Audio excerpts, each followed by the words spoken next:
Top of page 11, I want you to now think of a situation where you had a strong negative emotional response. A strong negative emotional response. Okay? Strong negative emotional response. And what I'd like you to do is like you to picture that in your head. Picture that in your head. And I want you to maybe even write a note or something that you can think about. And strong negative emotion. So you were furious, you were angry, you were really worried, anxious. Okay, yeah, have you got this in your head? You can picture it. Now, I'm not talking about you were caring for a dying relative. I'm talking about day-to-day stuff, right? I'm talking about day-to-day stuff. Okay, if you've got it in your head, I want you to draw a line. If you've got the notes, you can actually put a note of what the situation was. And on this end, I've got the awfulness scale, right? I've got the awfulness scale. I've got 0, 10, 50, 90, and 100. Where 0 is not bad and 100 is awful. 100 is awful. What I want you to do is put a cross on the line to the number that corresponds to how you felt at the time. A cross on the line that corresponds to how you felt at the time. Okay. Give me some numbers. Call that some numbers. What do we have?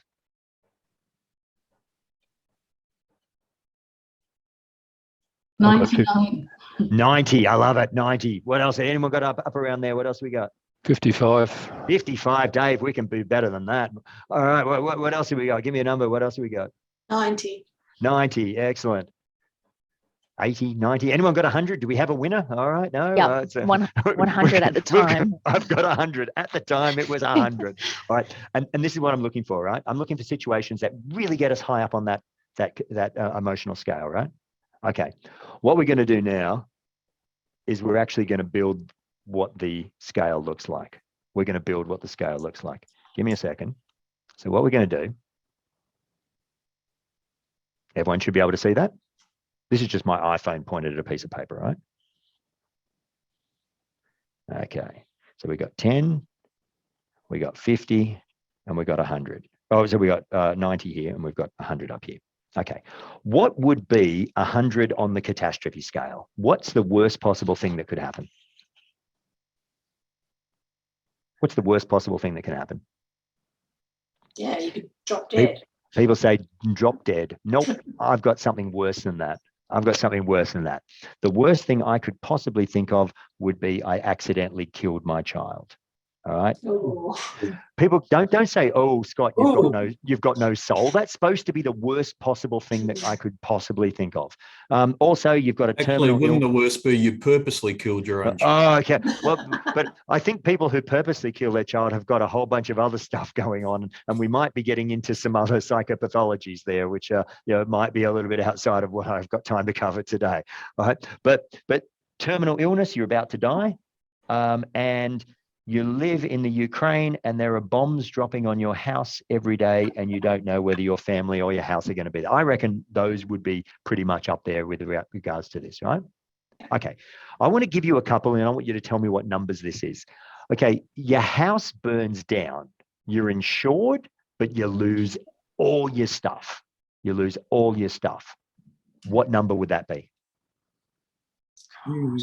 85. 85. Yeah, it's pretty bad. It's somewhere up here, right? Yeah, your house burns down here. All right, good. What about this one? Your partner comes and tells you they want a divorce. So, I mean, you're going to lose the house anyway. All right. So, what number would this be? At the time, you would feel like it was 100. But... Yeah, I feel like 100. Yeah. Is it worse than killing your child? That's it's probably not. But I don't know. Is it worse than the house burning? Yeah. Okay, yeah, I would say so too.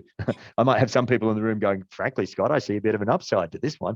All right, so might be looking for a change. All right, what about this one? You're in a serious car accident and it's your fault. No one's killed, but people are hurt and it's your fault. What number would that be?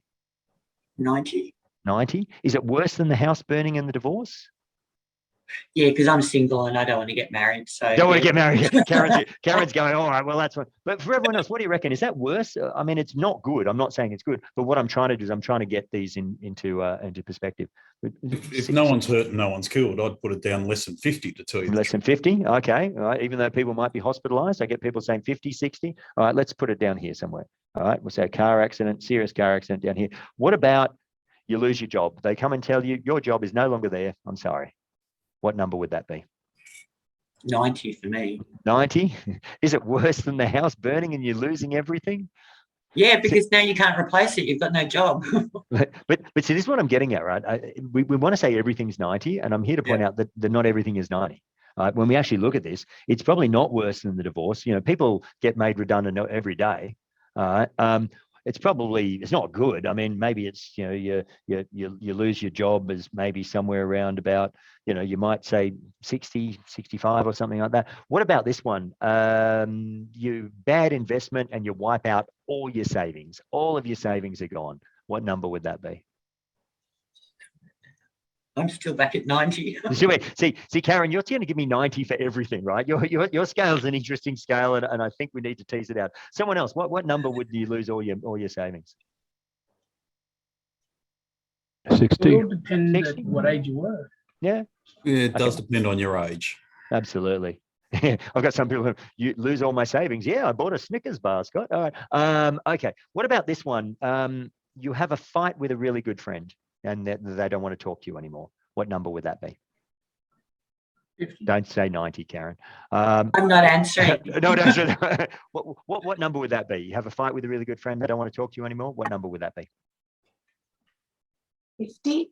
50? Okay. Fight with a friend. We'll put it somewhere under here. And Maybe. I think some of these things you start really high because it's a reaction to something, but then over time, losing your job, you'd really react. So you'd think it'd be a 90, but it might be an opportunity. So then, you know, with hindsight, you'd look back and go, actually, it was a 25.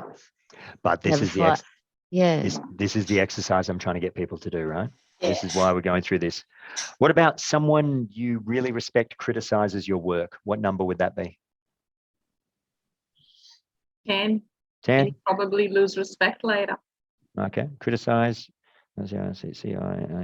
Criticize your work. What about your computer crashes and you lose a whole bunch of stuff that you're working on? What number would that be? 100. 100. Worse than the terminal illness, right? Absolutely, Karen. What number would it actually be? What do we reckon? 15? 20? 25? 30? 30? Okay, good stuff. Computer crashes somewhere around about here. Although at the time, right, it does feel 100. It's funny. You ever tell people the computer crashed and people go, oh, that's no good. And you're like, no, if you're not bleeding out of your eyeballs, you are not giving me enough sympathy right now, okay? What about this one? You get a parking fine. The printer jams. And you burn the toast in the morning. Okay. This is what the catastrophe scale actually looks like, right? I want you to think about the situation that you put as 60, 70, 80, 90, and I want you to have a look at this scale, right? I want you to have a look at this scale. What do we got? You burn the toast, criticize your work, computer crashes, fight with a friend, car accident, you lose all your money, you don't have a job, your house burns down, your partner leaves you, there's bombs on your house, you kill your child, you have a terminal illness. What I want you to do is have a look at this scale, and I want you to put on the catastrophe scale where your situation actually is. All right? I want you to put it of the number where it actually is. Now give me some numbers. What number did it come down to? What do we have now? Well, I'm still going to say 55. 55? Okay, well, yours obviously wasn't a day-to-day thing. It was something fairly significant. All right? I'm asking people to do day-to-day stuff. What numbers did they come down to? My 90 came down to about 40. 90 comes down to 40. I've got people with 90 down to 15.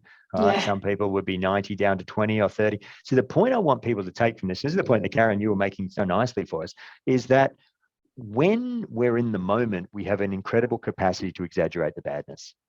Right? And what I want us to do is the next time you catch yourself saying, this is the worst possible thing that can happen, I want you to stop and say, did I lose my job? Did my house burn down? Did I lose my partner? Is there bomb dropping on my house? 70 to 20, that's exactly the stuff, Sophie, I'm talking about. I want you to stop and ask yourself. And when you know the answer is no, no, no, no, no, you realize this is not the worst thing that can happen. And sometimes what we need to do is we need to get that perspective. Okay, and that is going to help us to manage some of the emotions. Okay, bottom of page 11, we're going to do a quick little exercise here, another quick little exercise.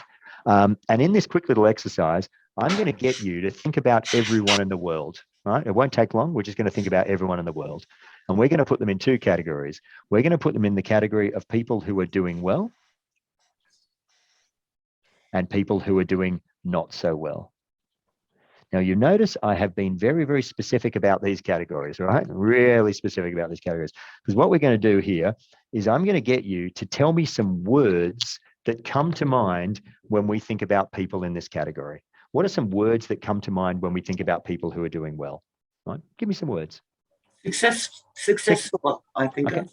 People who are successful, right? What happens is they achieve their goals. Yeah. Right? They achieve their goals. Okay. In fact, they actually have goals, really. All right. Maybe the thing is they have a plan. All right. Good. All right. Give me some more words. What? Content. They're often content. Absolutely. They're not constantly comparing themselves to other people. You know what? Sometimes they're quite happy to be content in where they are. Good.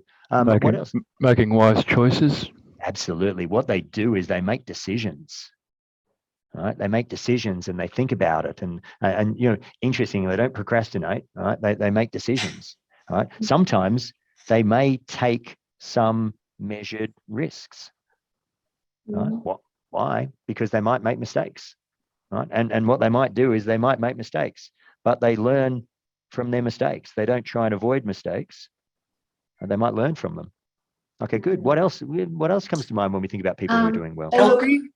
Healthy. Yeah, absolutely. What they do is they prioritize their health.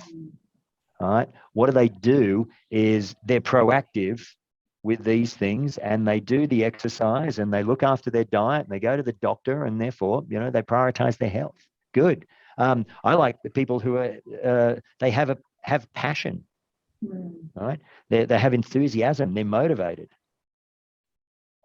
Good. Anything else? Any others? We've got a few people on the chat. Money, good health, safe life. Safe life. Well, it's an interesting one with some of those. Yeah. Okay, good. Safe life. It's an interesting thing because what they do is they do have that plan, right? But safe doesn't mean you don't take risks. Safe means, coming to your point, Dave, is they make smart decisions. All right. What they do is they're not reactive. All right, there we go. They've got good relationships. And they've got people around them that they can lean on. All right. And people that care for them. Right. When they're, you know, what we find is they're people who are, you know, confident and open and a whole lot of things in there. Okay, cool. Right. Now, money's an interesting one because we say successful people have money, but would we say all people who have money are happy and content and you know, and this is what I'm getting at. So you know, what we might do is that we might say they're financially smart. All right. But, you know, some people have money, you know, through luck or through they've inherited it or, you know, a whole lot of things. And you know what, I would say they're fortunate, but I don't know if I'd put them in this category. All right. The other side, what have we got here? Here are two of my big bugbears. All right. People who are not doing so well, people who like to be victims and they like to blame everyone else for stuff that goes wrong. They're the two that I often put here. Give me some other words. What might be some other words that come for people who are not doing so well? Well, circumstantial, like if you happen to be an asylum seeker or whatever in Australia. Absolutely. But it's an interesting thing because we often hear people who, you know, who've come from nothing, who've done this and have really turned things around. Right? You know, they've really overcome adversity. I think these are people here who tend to be, you know, a bit more reactive rather than the proactive here. You know, people who tend to be a little bit more passive and blame other people rather than actually take action in order to do stuff. All right. You know, people who are negative, you know, there are some people who are not happy unless they're unhappy. All right. You know, in some of these things. Okay, good. Anything else? Any others on this one? People who withdraw and they pull back. All right. People who procrastinate.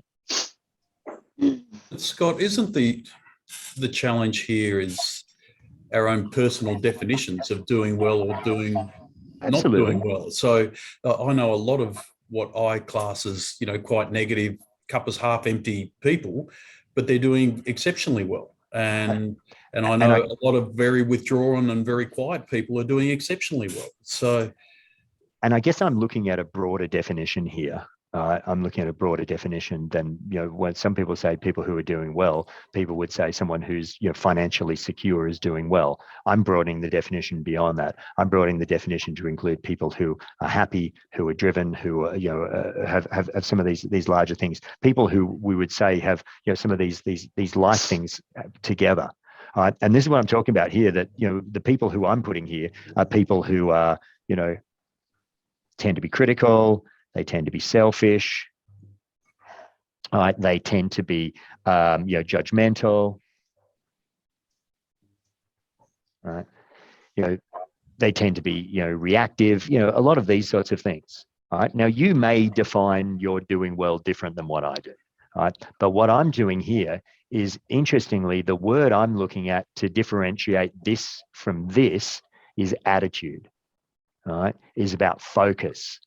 All right. Now, when I do this exercise, I always think about my two grandmothers. All right. I had my dad's mum, Nana. My mum's mum, Nana, and my dad's mum, Grandma.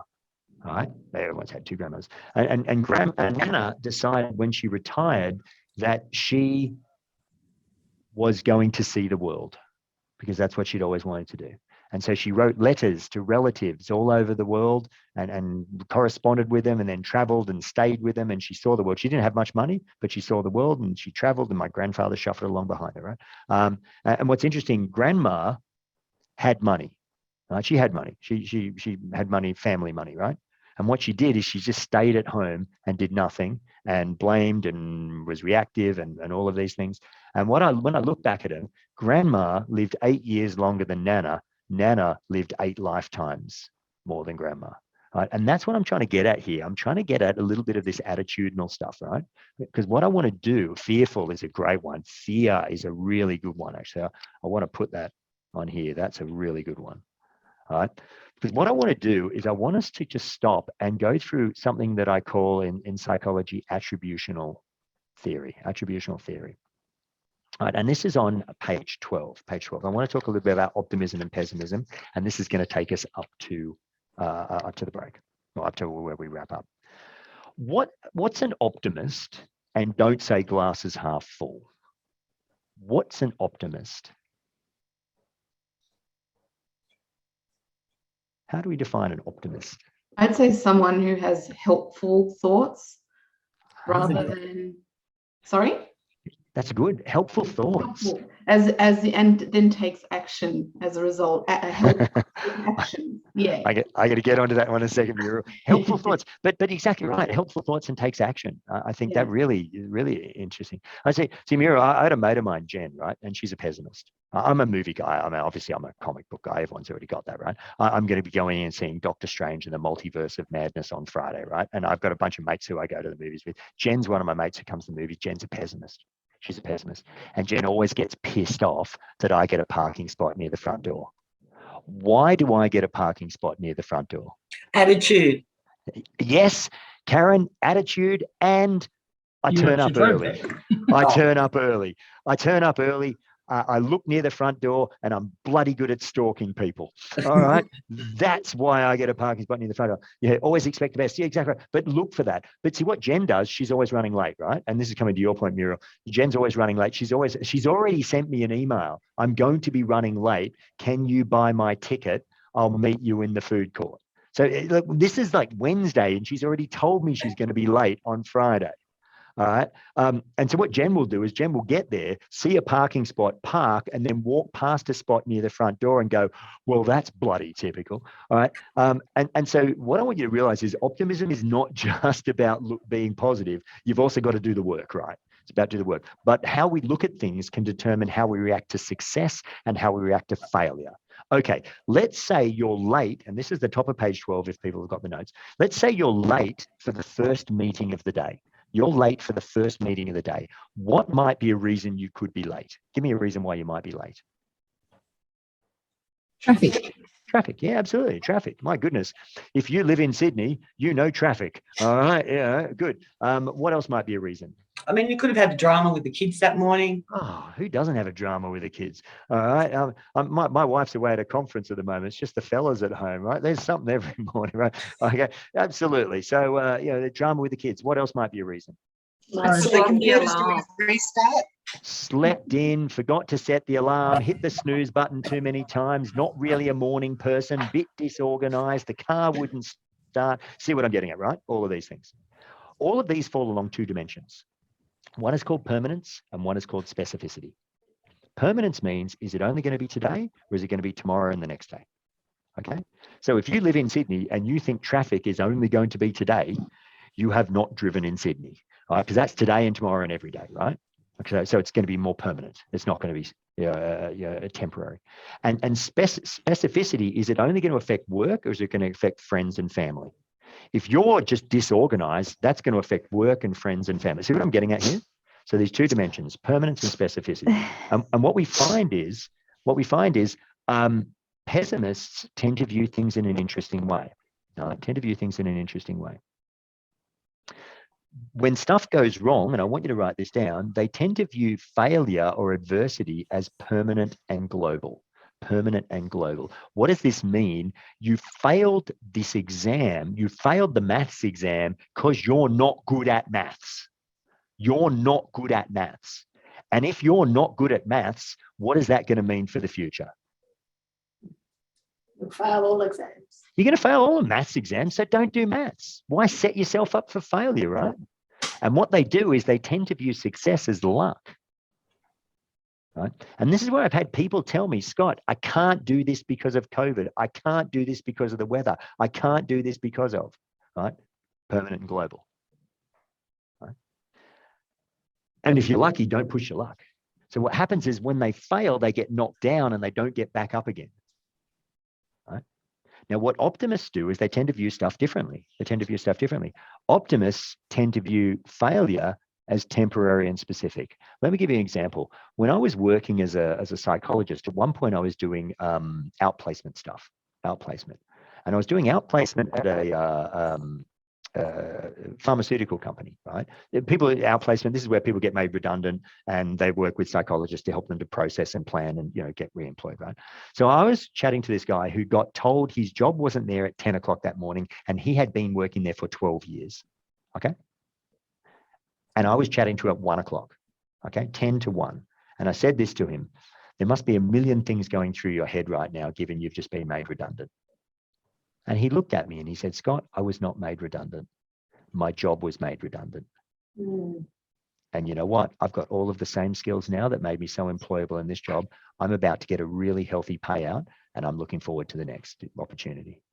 And I remember looking at him going, that's really, really, really healthy, because I'd still be in, oh my God, what am I going to tell the wife? I remember looking at him going, that's a fantastic way of looking at things. And what optimists do is they tend to view success as hard work. You know what? Our team won because we trained bloody hard and we've got good teamwork. What's that going to mean? You're going to win the next game and give them the next game if you keep training and working at it. I remember hearing the story about a golfer who got a hole in one, and the commentator came up and said, boy, that was lucky. And he said two things. One, that was where I was aiming. And two, the more I practice, the luckier I get. All right. And I think that next time, and this is the bottom of page 12, when something goes wrong for you in the future, I want you to stop and I want you to think TS, temporary and specific. Temporary and specific. A couple of years ago, I got cancer. All right. Now, I'm here to tell you, if you've got the choice, don't get cancer. It's a bit shit. All right. But I was going through a million things in my head and I had to stop and go temporary and specific. You know what? I'm going to have surgery. I'm going to have treatment and I'm going to get past this. And I did. I had surgery. I had 7 robots go in and operate on me. Can you imagine? And there's a surgeon off in the corner playing video games. 7 robots went and operated on me. Amazing stuff. And it was specific. It didn't affect all of the good things in my life. I have great friends and family, and I've got a job that I'm passionate about. I have so many good things. So when something goes wrong, I want you to think TS, temporary and specific. And when something goes right, I want you to think, okay, that was good. What do I need to do in order to work harder to get it to work next time as well? And if you do that, you will find you will bounce back faster from setbacks and you will be driven and motivated by success. If you want to know if you're an optimist or a pessimist, send me an email. I will send you the Seligman attributional style questionnaire. It will rate you on optimism, pessimism, and hope. All right. Okay, good stuff. Are people all right with that? Good. Over the page, ask for help. It is hard to ask for help. Why? Why is it hard to ask for help? Because you've got to make yourself vulnerable. Absolutely. Christian, you're 100% right. It's hard to ask for help because of ego. If you ask for help, you admit that you are insufficient. You admit that you can't do it. Right? And I'm here to tell you, you will not live long enough to learn everything you need to learn in order to be successful in life. We need to ask for help. But you're right, we've got to get over. So what do we do to ask for help? First thing we do is we need to swallow our pride and accept we can't do everything on our own. All right? All right? And then we have to realize that asking for help is courage. All right? It's not failure. And then we have to work out what do we specifically need help with. And then we have to find the right person. And if you do that, you will be astounded how giving and generous people are. But what a lot of us do is because of ego is we beaver away on our own for way too long. And we go down that rabbit hole and we disappear. And what we should be doing is leaning on the people around us, asking for help. Okay. I want to tell you one more story and then we're going to wrap up. A couple of years ago, I walked out of our building onto Pitt Street. I was going to get lunch, right? And I walked down Pitt Street and I walked past a tall blonde man and I did this.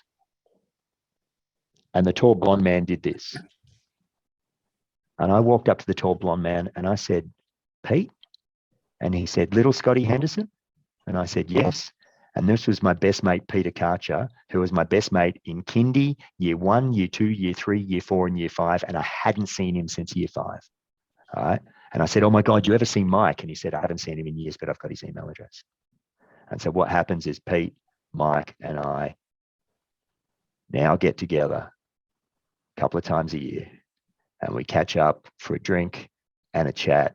And it is amazing. By the way, Mike and I have swapped places in there. That's me in the red shirt. And I'm in the middle at the bottom there, right? So we swap places in there, but we catch up. And what I want you to realize is that some of us have got friends who are good for us, who we are not reaching out to. We're not reaching out to. And maybe what we want to do is prioritize those friends. Maybe what we want to do is send an email, make a phone call, text someone, reconnect. Because these are people, they're going to help bolster our self-esteem. They're going to bolster our resilience and help us to be motivated. By the way, Pete's a lawyer with 3 kids. Mike's a music producer with a 20-year-old girlfriend.